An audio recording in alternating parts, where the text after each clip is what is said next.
Good afternoon. My name is Robert Sponsler. I'm an architect and design principal working with Snell Properties on the redevelopment of the AmesCenter. I'm going to be presenting the first part of our second portion of SPRC2 design updates, which consists of our design for the Arlington Temple United Methodist Church. That will be followed by presentations from our landscape architect, our transportation engineer, our general contractor, and our land use council. We've been working for the past 12 months or so with Arlington Temple United Methodist Church Design Committee to redevelop their church facility on their same location. We collectively felt that this new facility represents a real opportunity to embrace their current program and the next generation for them on this site. The church provides a number of critical, important community outreach programs, and we thought that the building should reflect those values of a legacy and iconic community institution on the site. There were a couple of issues we thought we could improve upon from the current condition that they have with their existing structure. At the ground level, for example, is a tenant which has a gas station which has currently a long-term lease for the site that will be coming back to the site in the near term. We wanted to minimize the presence of that volume on the site and instead highlight the church design itself above. And the way we've done that is by keeping the lower level very simple, adding a couple of screening elements on the Nash and Fort Myer frontage, and developing a much more dynamic volumetric building for the church on the second, third, and fourth levels. That design can be seen here on these two pages that reflect our images from our three-dimensional software.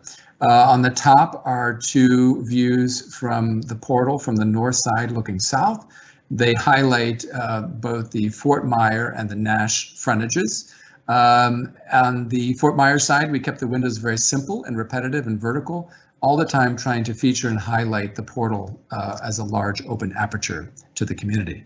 On the Nash side, which is the more neighborhood side of the site, we have a series of windows that wrap up and over from the roof structure and form an entrance plaza and entry cube for the main entry along the Nash side.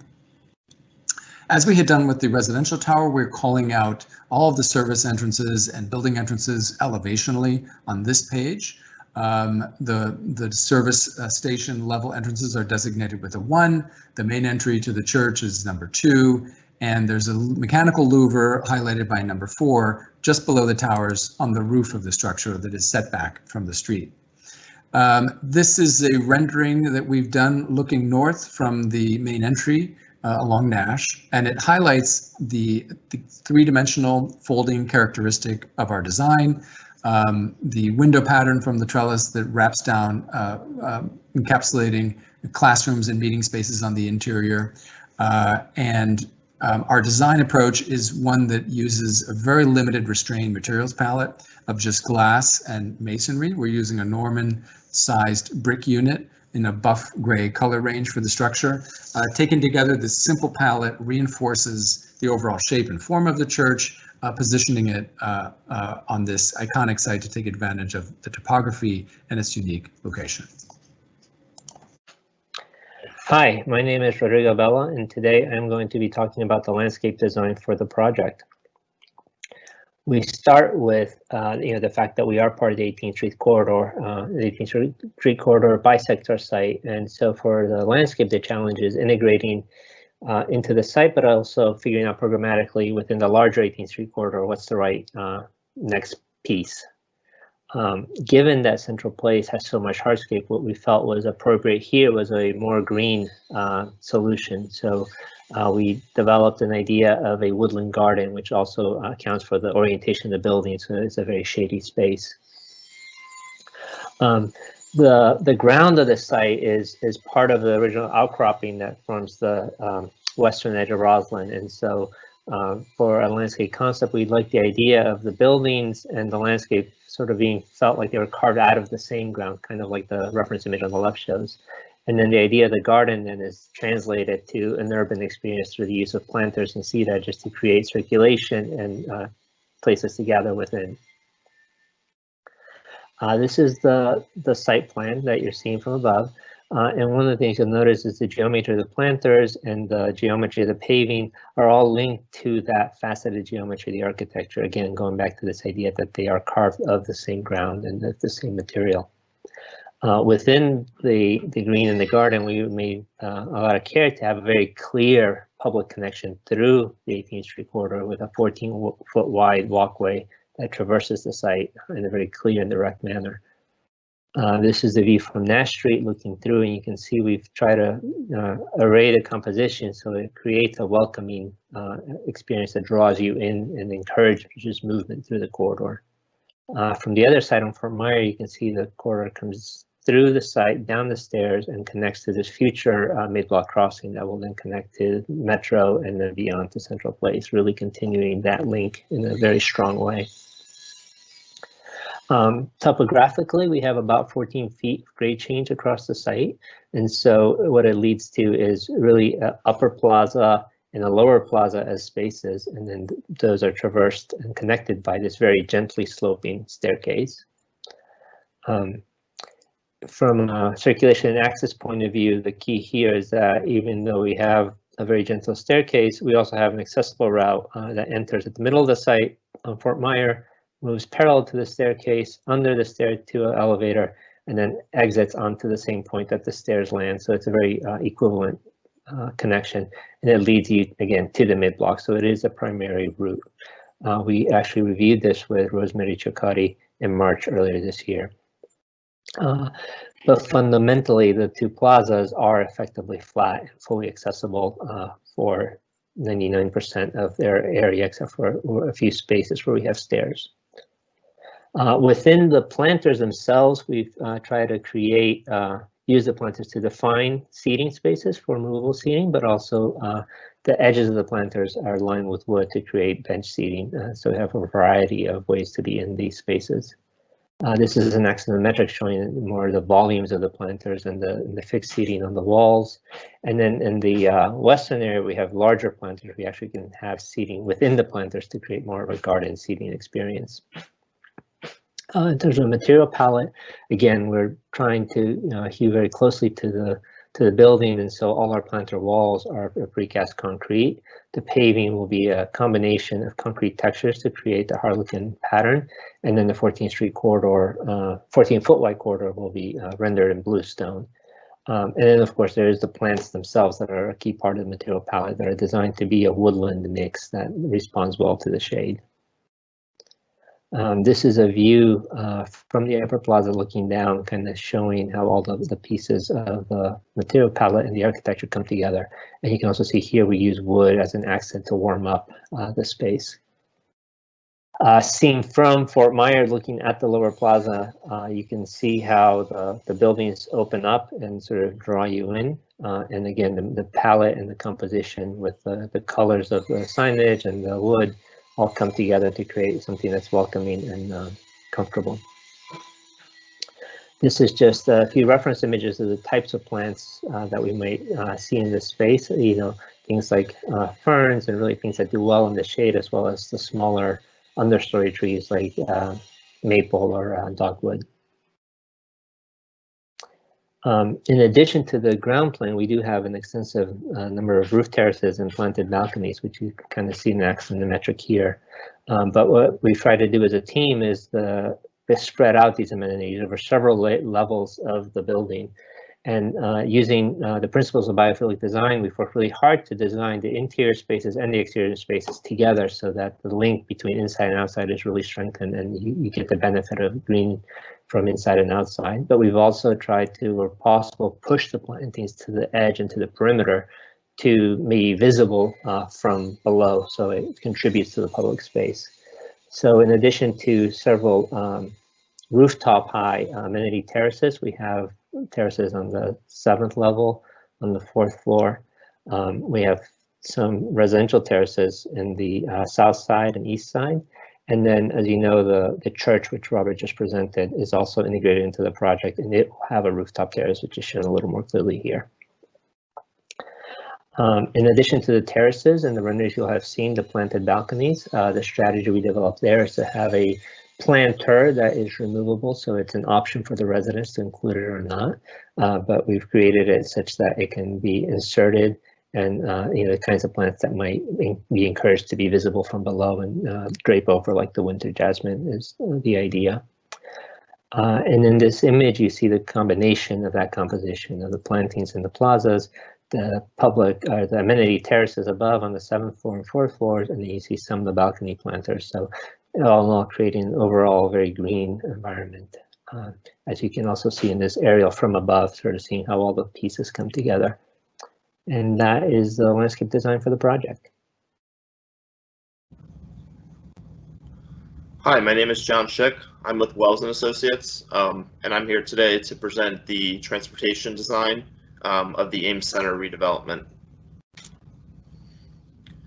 As you can see here on the first slide, this highlights the existing site access and loading. Everyone's familiar with the site. It's located within the Roslyn neighborhood. It's on the east side of North Nash Street and on the west side of Fort Myer Drive. Today, the development consists of approximately 162,000 square feet of office, an 8-pump gas station, and a 458-seat church.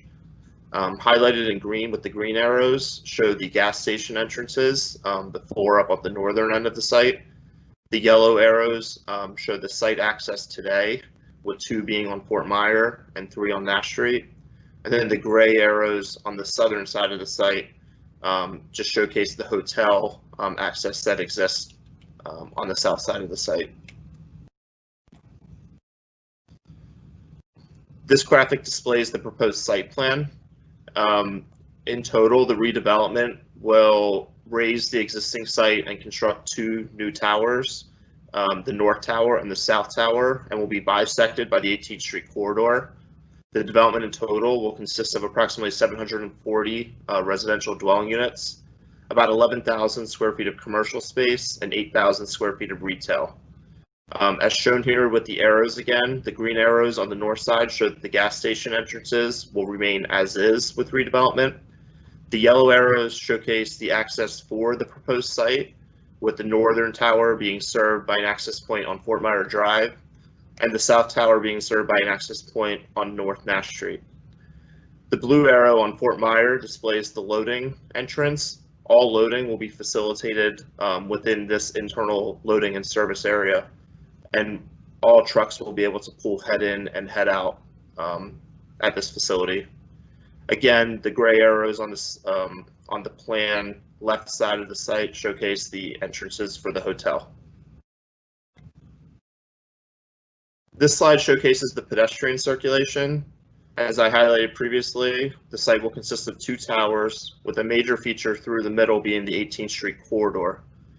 This corridor was envisioned in the sector plan, and it will connect Nash Street to Fort Myer, and then ultimately connect throughout Roslyn. The yellow lines on here display the bicycle facilities in the site, around the site. A cycle track will ultimately be in place along Fort Myer Drive, along with bike lanes on Nash Street. The purple showcases the pedestrian circulation around the site. Our site will feature major improvements to the site frontages for pedestrians. The red stars on this graphic show the bike rack locations. As shown, 2 bike racks are proposed along Nash Street and a single bike rack along Fort Myer Drive. And the green star showcases a scooter corral that's proposed along Fort Myer Drive. As part of the proposed redevelopment, the pedestrian bridges that currently cross Nash Street and Fort Myer Drive are proposed to be removed. This is consistent with the sector plan and Core of Roslyn study for removal of the ped bridges. These ped bridges really relic poor urban planning, that was put in place decades ago, and it really distracts from the vibrancy of the street environment and what's envisioned in Roslyn. The pedestrian bridges do not adhere to connectivity or make the pedestrian crossing safer, and they do not facilitate ADA compliance today for pedestrians with disabilities. The applicant is also willing to work with staff to make any enhancements necessary to make the mid-block crossings at the eventual 18th Street corridor safer. And then the vibrancy of the 18th Street corridor relies on people moving through it, really, and not using the pedestrian bridges that are in place today. And there is no reason to make a significant investment in backward-looking transportation infrastructure, which will detract from the environment and create costs that will lead to higher rents and fewer community benefits. As I mentioned previously, the site is proposing extensive frontage improvements for the pedestrian. One of these improvements includes the removal of the channelized right turn movement from Nash Street onto Fort Myer Drive. With that removal, as shown in this graphic, the crossing distances will be greatly reduced. And this will be the major point that people will cross, along with the new 18th Street corridor in lieu of the ped bridges coming down. So as you can see, the crossing distance today across Fort Myer is about 130. That'll be reduced to 97 feet. And across Nash Street is about 100, reducing to 70 feet. And both of these crossings will be ADA compliant, again, which the pedestrian bridges are not today. Shown here is the Nash Street cross section. The major thing to point out here is our frontage improvements again. Today, a 10-foot sidewalk and streetscape exists along the frontage. We're proposing with the redevelopment to expand that to be consistent with the Roslyn guidance and provide a 16-foot sidewalk. Here shows a cross section for Fort Myer Drive. Again, the major improvement being the streetscape improvements. Today there's 15 feet. Post our construction of the site and redevelopment, there'll be 18.5 feet. And then ultimately when the tunnel is filled in, which is shown in the final section, 20.5 feet of streetscape will exist along Fort Myer Drive in front of the south building. This graphic is the same graphic as the previous one. It just steps a little further north in front of the North Tower. Again, the major improvement being the streetscape widening. Ultimately, 18 feet of streetscape will occur along with the cycle track once the tunnel is filled in along the frontage. This slide presents a parking and loading summary for the building. As shown, the residential building will be served by 535 parking spaces, equating to a 0.72 parking space per dwelling unit ratio. The retail will be served by approximately 14 spaces, the commercial 21 spaces, and then there will be 4 other spaces. 2% EV spaces to meet LEED requirements, and 13 handicap spaces will be required with the redevelopment.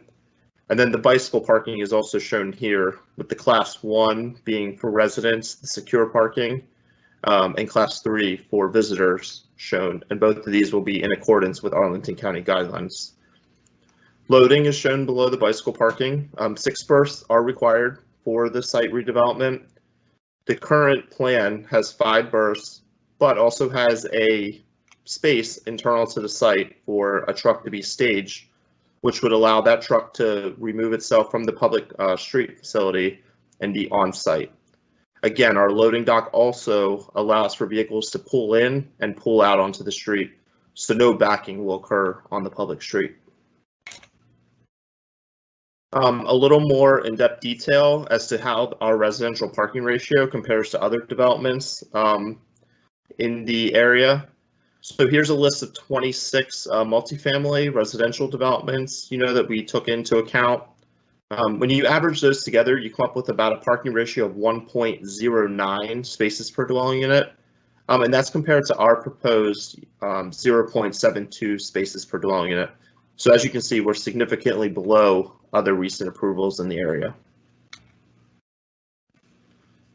A little more detail on the loading berths. So as you can see, the truck on the left side pulling in would pull into the site off of Fort Myer Drive and be able to pull up in and utilize the 5 loading bays that exist in the loading and service area. On the right side, it shows that same truck pulling out. Again, loading is head in and head out onto Fort Myer, so no backing of trucks will occur in the public street. The blue box represents the staging space that I noted before that would occur on site in the event that all 5 bays are in use. So again, a truck would not be queued on Fort Myer Drive. One other note on here at the bottom is a loading management plan. Will be provided and will be approved by Arlington County and that will outline procedures and delivery, the loading options for this site. A preliminary TDM plan was submitted as part of this application. This is very standard with development in Arlington County. It shows the 4 elements here: participation and funding being one, facilities improvements, promotion services and policies, and performance and monitoring. Again, the major one to hit on here is the facilities improvements. This site, will bring great improvement to the frontages along both Nash and Fort Myer. It will construct a very important portion of the 18th Street corridor through the middle of it, and it will remove the Nash Street slip lane that occurs today to get onto Fort Myer Drive, creating those shorter crossing distances and a safer pedestrian environment around the site.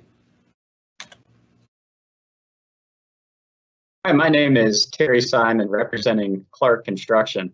I'm going to talk a little bit today about construction sequencing for the construction of 1820 North Fort Myer. We'll start in late 2021 with the demolition of 1827 Nash Street. At the same time, we'll demolish the sky bridges, and in early 2021, we'll demolish the church. Excavation on site will require sheeting and shoring, which will be performed with drilled piles. When we get to the bottom of the hole, we expect some blasting or mechanical rock excavation, similar to other projects in Roslyn. Concrete placement on site will be performed with up to 4 tower cranes. We expect to be at grade by early 2023. We'll move south to north. So the south tower adjacent to the Hyatt will come up first, followed by the north tower. We'll use the tower cranes to set precast off shift until we top out. We expect tower cranes to come down approximately 4 months following top out, and we expect to be complete in early 2025. My name is Kedrick Whitmore. I'm an attorney with Venable LLP, and I want to give you some information about the community benefits that will come along with the delivery of the AmesCenter project. As you can see on this slide, the project will provide the full suite of typical site improvements that would be expected with any new development. In addition to these, the proposal provides many of the extraordinary community benefits that are called for by the Roslyn Sector Plan. Chief among these is the provision of the 18th Street corridor. This corridor is one of the most important components of the Roslyn Sector Plan, and it runs directly through the center of this site. As we have discussed, the design of this site has been driven by this absolutely critical piece of infrastructure, which will be delivered with this project. The streetscape and layout goals of the sector plan will also be advanced by the positioning of the proposed buildings. The footprints will be shifted from those that exist today at significant cost in order to achieve sector plan recommended streetscapes. I would also note that in order to achieve the vision of the sector plan and the 18th Street corridor location, the developer has entered into an agreement with the church located at the north end of the block to incorporate it into the development. This incorporation has come with very significant costs in terms of both time and money, but it advances the sector plan's goals. Finally, I would like to point out the building sustainability commitment. We have committed to a 15% increase in energy efficiency above ASHRAE, which advances the goals of the county's community energy plan. In summary, the proposal will result in great enhancements to the surrounding environment and a significant step forward for the goals of the Roslyn Sector Plan. Thank you.